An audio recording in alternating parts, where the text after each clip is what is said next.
I know, I'm late and it's long overdue, but I was on set. I was shooting a film, or we were shooting a film that I produced and directed, a short film. So look out for that. That was why. You know, if not, I would have been in this chair talking to you about the latest episode of Rumour Has It. Let's go. Hey people, welcome back to my channel. My name is Adenike, Adebayo-Esho. I know I'm super late, and if not for some people who kept saying, just make the video, I probably would have just skipped this past week's episode. I know so many of you really want to get my thoughts on the episode. So yes, here we are. Make sure to subscribe to the channel if you haven't already done so. Let's talk about the latest episode of Rumour Has It and Femi's downright craziness. What is it? Are you stalking me or what? What is it? What? This is a supermarket. I stay in the area. I just came to pick up some things for the house. You should come to the house. You know, you never actually came to my house before. Femi, I already told you. I'm just playing. Relax. Relax, okay? I called you earlier, but you didn't pick up. I wanted to apologize for what happened. I shouldn't have. I'm sorry.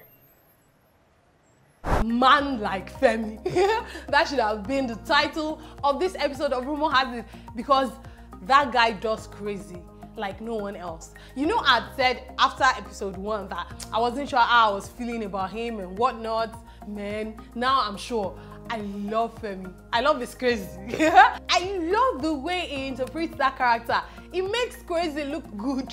Not like good in a good way, but the guy is clearly disturbed. Yet you're just looking at him like, there is something wrong with this guy, you know? You had that scene during the meeting where Dolapo was having a meeting with her workers, and then suddenly came in and I was like, shoo. And then next you would see Dolapo is walking on the street and I see him come in the background again, and I said, ha, she's having lunch with her friends the same day.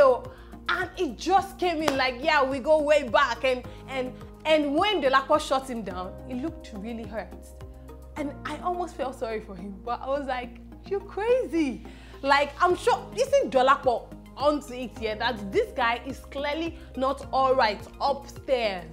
I feel like Dolapo has beaten way more than she can chew, and now is the time for her to have that conversation with her friends and her husband and say, hey, oh, this is what I've gotten myself into, before it gets out of hand. But I think most times they always feel like, no, you know, I have muscle, I can handle it. So it's not that big of a deal until it becomes that big of a deal. And I think it's going to become that big of a deal very soon. You know that scene where Arinze went back to his wife, or maybe now ex-wife, we don't know what their status is right now, just so he could see his son and whatnot. And I almost felt bad for him, because I felt like he had hit rock bottom. I felt like he was at a place of, you know, I'm done, I'm at the place of redemption. And I was almost falling for it, but I still felt like there's still something up with this guy, especially when she asked him a money and financial situation and he couldn't answer. And I was like, there's still something up with this guy. And that scene with Morty was still in my head. So I didn't fall for it. I almost fell for it, I didn't say, but I didn't. Meanwhile, they kind of explained my issue with the room scene with Dolapo and Femi in this episode. Because last episode I had said, why are they always meeting in the room? I did not know they were actually meeting at a hotel room. So apparently, Dolapo had never even been to Femi's house, which is weird. Because they were together for quite some time. Well, maybe not well, I don't know how this cheating works though here.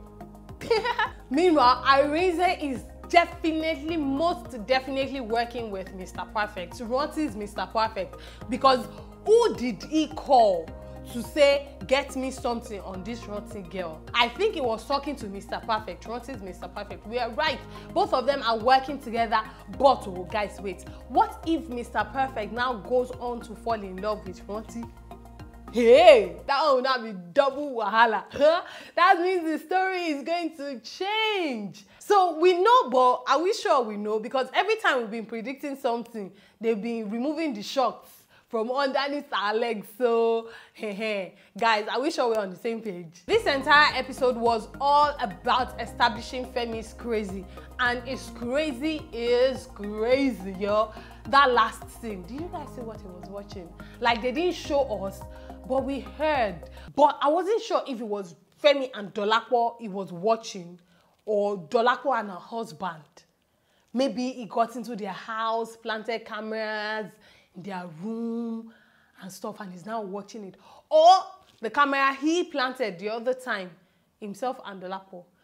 Whatever the case is, Dolapo is in a huge, hot, boiling pot of beans, but she knows it not. What do you guys think? So many of you have been predicting so many things, and so far you've been right, but we haven't completely gotten it all. So let's continue the conversation down in the comment section, and I will see you again very, very soon. I apologize once again that this is just coming. I'll try to stay on top of it moving forward. Regardless, subscribe to the channel.